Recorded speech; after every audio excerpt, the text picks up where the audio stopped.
자, 스포티지 페이스리프트 버전의 하이브리드를 타고 있습니다.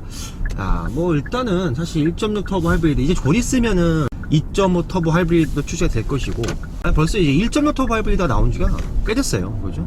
제 기억으로는 지금 투싼이 풀체인지 냈었을 때 그때 이제 1.6 터보 하이브리드가 적용됐던 걸로 기억을 하고 있고, 이 1.6 터보 하이브리드는 뭐 초반에 좀 이슈가 있었지만 점점 시간이 지날수록 어떻게 보면 엔진과 미션, 그 다음에 이 전기 모터에 대한 궁합 조금씩 완성도가 올라가고 있었죠. 지금에 와서 봤을 때는 진짜 투싼 스포티지 사이즈라든지 아니면 준대형 세단들에게 아주 효율성과 훌륭한 주행 감각을 보여주는 아주 훌륭한, 지금 친환경 엔진들 중에서는 가장 마음에 드는 엔진이지 않나 생각이 듭니다. 자, 이쪽이 조금 급격한 코너링인데 자, 이 녀석은 지금 19인치가 적용되어 있고 타이어포가 235입니다 근데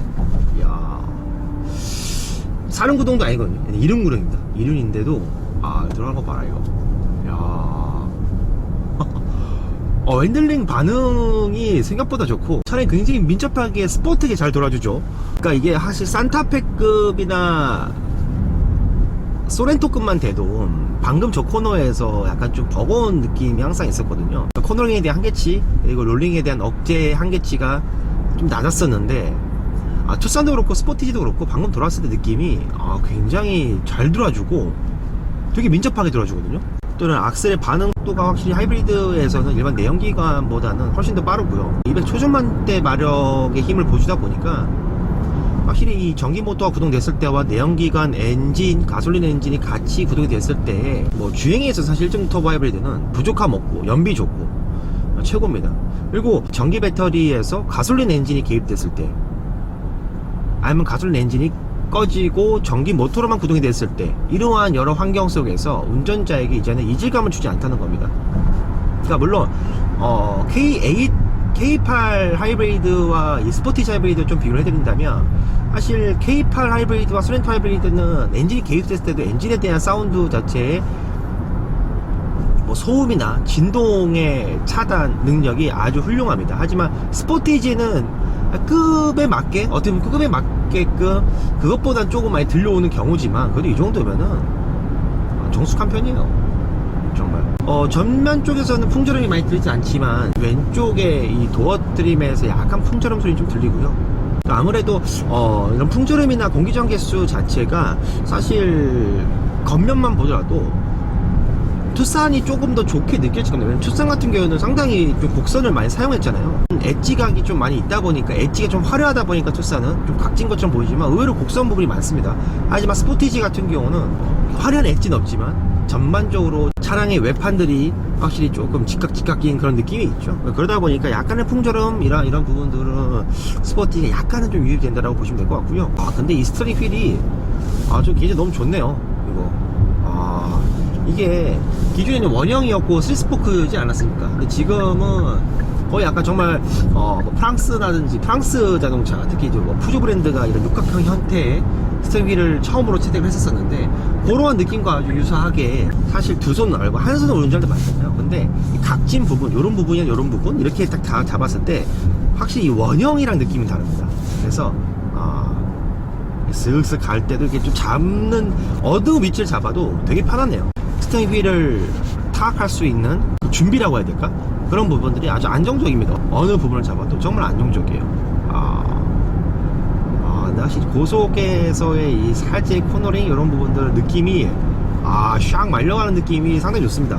자, 그리고 승차감에 대해서 먼저 말씀을 드리면, 확실히 느낌적으로도 스틱 포지션은 상당히 높습니다. 원래 투싼하고 스포티지의 승차감을 좀 비교했을 때 약간의 좀 스포츠성이 있고 약간의 좀 단단함이 있는 건 확실히 스포티지였거든요. 그러니까 약간 투싼 같은 경우는 승차감에 있어서 요철을 거슬러주는 느낌이 퍼펙트는 하지는 않지만 그래도 좀 스무스하게 요철을 좀 거슬러준다는 느낌을 받는다고 하면, 이 녀석은 되게 조금 단단하지만 좀 더 깔끔하게 넘어준다고 보시면 되는데, 근데 솔직히 생각보다 승차감이 좀 통통거리는 게 좀 얘가 있네요. 그러니까 모르겠어요. 예전에라는 느낌을 좀 봤을 때 하체를 구성하고 있는 서스펜션의 길이가 좀 더 길어졌나라는 생각이 들 정도로 약간 좀 승차감은 살짝 좀 통통거리는 느낌은 없지 않아 있습니다. 그래서 그 통통거림으로 인해서 단단함의 리범프가 딱 짧은 것이 아니라 스포츠성 있게 딱 단단하게 짧은 게 아니라 약간 소프트한 승차감들은 약간 좀 쿠션감이 좀 있잖아요. 그 쿠션감의 높이가 좀 느껴지는 단단함이라고 해야 될까? 그러니까 그렇다고 그게 막 불필요한 리범프가 너무 많아진다라는 건 아니지만 작은 요철을 만나더라도 충격 없이는 잘 해주거든요. 근데 운전자의 느낌은 확실하게 좀 주는 그런 느낌이 있어요. 이런 도로 이음섬을 넘을 때도 운전자에게 불편한 느낌을 많이 준다는 느낌은 없습니다. 하지만 승차감이 확실히 모르겠어요. 전보다도 아니면 최근에 탔었던 투싼 하이브리드보다도 좀 더 많이 좀 통통거린다는 느낌을 확실하게 좀 받고 있다라고 보시면 될 것 같습니다. 지금도 그렇죠. 노면이 아주 뭐 엄청 울퉁불퉁한 데는 아닌데도 확실히 노면에 대한 피드백이 운전자에까지 이제 바로바로 좀 전달해주는 그런 느낌? 근데 그 느낌이 깔끔하면서 깔끔하게 전달해주는 느낌까지는 아니고 그냥 있는 그대로 좀 느껴주는 그게 좀 있네요. 실내를 보시게 되면 개인적으로 전반적으로 전보다 페이스리프트가 되면서 인테리어적인 느낌들은 그냥 누가 봐도 기아차? 근데 이제 사실 전에 스포티지 같은 경우는 이 송풍구 디자인 자체가 좀 세로형으로 돼 있어가지고 뭔가 약간 좀 더 오프로드스럽고 약간 좀 SUV 감성이 좀 더 있었던 그런 느낌이었거든요. 하지만 얘는 그냥 정말 완전 세단처럼 변했어요. 그냥 기존에 뭐 지금 나오는 뭐 K5나 K8 같은 세단과 별 다른 없는, 그러다 보니까 아마 되게 좀 차분해졌다? 약간의 또 운전자 중심 각도기도 하고 이런 부분들은 정말 좋지만 제가 항상 그건 있었어요. 스포티지의 시트 포지션 높은데 이런 대시보드가 조금 내려와 있는 형태다 보니까 주행 중에 내가 클러스터를 본다든지 디스플레이를 본다 했을 때 내 운전자의 시야가 좀 아래로 내려가야 된다는 그런 말씀을 드렸습니다. 그런 부분들을 좀 극복을 할 수 있는 부분들은 뭐였냐, 바로 헤드업 디스플레이였지만 사실 지금까지 이 스포티지에는 헤드업 디스플레이가 안 들어갔잖아요. 근데 이번에 들어갔거든요. 근데 이게 진짜 그 최고예요. 그러니까 시야감 정말 좋거든요. 진짜 완전 중형급 이상 SUV를 타고 있는 듯한 그런 느낌을 줘요. 워낙 시트 포지션 높고 앞 프런트 글라스가 워낙 크다 보니까. 근데 거기에 대해 정보차가 내려가 있는데 HUD가 없었을 때는 정말 너무 허전했다. 근데 지금은 HUD가 딱 있으니까 그런 좀 약간 아쉬웠던 요소들을 단번에 다 해결해 준다 라고 보시면 될 것 같아요. 그 밖에 뭐 사실 인테리어를 딱 봤을 때 이 대시보드 위쪽이라든지 아니면 도어트인 상단 부분, 이런 부분들 가죽 느낌은 확실히 뭐 이급의 그레이드를 충분히 느낄 수 있는 정도 수준이고요. 사실 고급스러워 보이진 않고, 반절 주행을 하더라도 이제는 옵션 면에 있어서 뭐 반절 주행에서 차선 변경이 되는 옵션이라든지 이런 HUD, 이런 정말 여러가지 편의 기능 옵션들이 사실 뭐 소렌토와 견주어도 거의 뭐 유사한 정도지만 이 가죽 재질에서의 소렌토와 이 녀석의 차이가 좀 확실하게 느껴진다고 보시면 될 것 같습니다.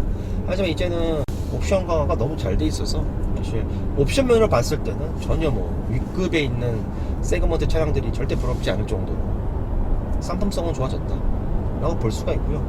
딱 정말 그건 것 같아요. 딱 지금 전폭 사이즈도 마찬가지고, 그러니까 제가 항상 말씀드리는 부분인데 투싼하고 스포티지의 장점은 정말 부담 없는 패밀리카예요. 부담 없는 패밀리카. 공간 넓지, 그죠? 2열 공간 넓지, 트렁크 공간 넓지. 그 전폭 사이즈가 그렇게 넓지가 않거든요. 브레이크 방금 보였어요? 갑자기 수로 바뀌어서. 야, 브레이크도 이런 느낌이면은 옆에 누가 자고 있어도 절대 많이 막 깰 정도의 노즈 답이가 발생하는 것도 아니고, 방금 굉장히 고급스러운 브레이킹이었거든요. 그래서 정말 사이즈, 외관 사이즈를 봤을 때는 일반 우리나라 도로 주행 환경, 주차 환경 이런데 아주 적합하고, 또 실내 공간도 이 정도면은 사실 이 정도 공간성과 적재성을 보여줄 수 있는 수입차만 하면 또 그렇게 많이 없어요. 뭐 이 가격대는 말이 안 되고, 그래서 언제나 역시 투싼이건 스포티지건 이 가성비 하나는 최고지 않나, 그렇죠?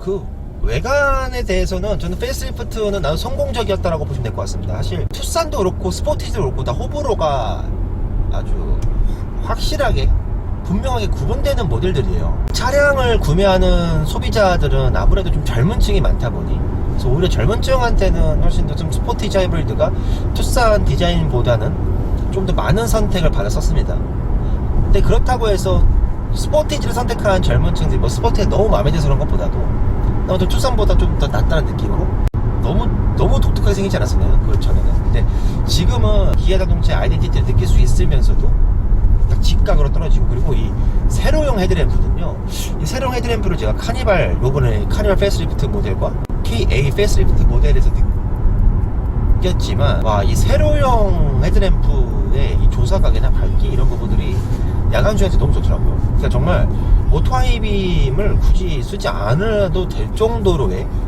아주 훌륭한 야간 시인성을 보여주고, 그래서 전반적으로 디자인도 좀 더 우리들이 소화하기에 좀 더 편해졌고, 외관에서 페이스리프트, 실내에 대한 페이스리프트, 편의 옵션의 강화 이런 부분들은 아주 훌륭합니다. 하지만 근데 진짜 얘 가격이 지금 4,500만원이거든요 2륜고동 스포티지 하이브리드 시그니처에서 옵션 다 들어간 건데, 근데 진짜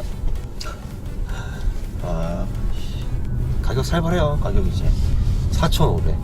야, 그러다 취등록세까지 하게 되면 뭐 스포티지 뭐 이제 5,000 가까이 됩니다. 5,000 가까이. 너무 비싸졌어요, 사실. 그래서 아무래도 제가 볼 때는 굳이 시그니처를 뽑아도 될까라는 그런 느낌이에요. 그러니까 오히려 이런 스포티지 같은 경우는 시그니처보다 노블레스 쪽에서 먼저 스타트를 끊으시고 나한테 정말 필요한 옵션이 뭔지를 선택하시는 게 더 좋지 않을까. 그래서 제가 볼 때는 어찌건 간에 4,000대 정도, 3,900에서 4,100 사이 정도로 포지셔닝으로 옵션가를 맞추셔서 구입하시는 게 그나마 좀 괜찮지 않을까 싶어요. 사실 풀옵션을 가게 되면 소렌토가 좀 보이거든요. 물론 옵션이 다 들어갔던 거는 다 좋지만 HUD 있는 건 좋은데, 사실 뭐 시그니처라고 해도 제가 봤을 때 가죽의 재질 느낌, 가죽의 질감, 보여준 이런 뭐 대시보드의 재질들을 봤을 때는 고급스럽진 않거든요. 그러니까 딱 3,000 후반대 정도의 품질이지 4,000 중후반대 품질은 절대 아닙니다. 그냥 실내 가죽은. 그래서 그리고 여러분들이 구매하실 때는 3,000 후반대에서 4,100 사이로 해가지고 노블레스 정도에서 하나하나 조금 생각을 해보시는 게 괜찮지 않을까 라는 그런 생각을 했습니다.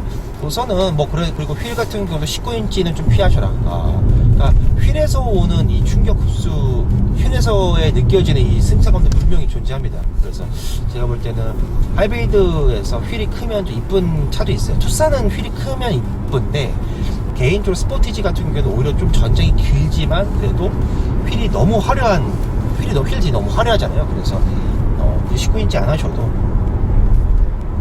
그러면 연비도 잡고 좀 승차감도 평판비가 좀 올라가다 보니까 좀 잡을 수 있지 않을까라는 그런 생각이 들었습니다. 자, 지금까지 영상 재밌게 봐주셔서 감사드리고 저는 다음 영상에서 또 찾아뵙도록 하겠습니다. 감사합니다.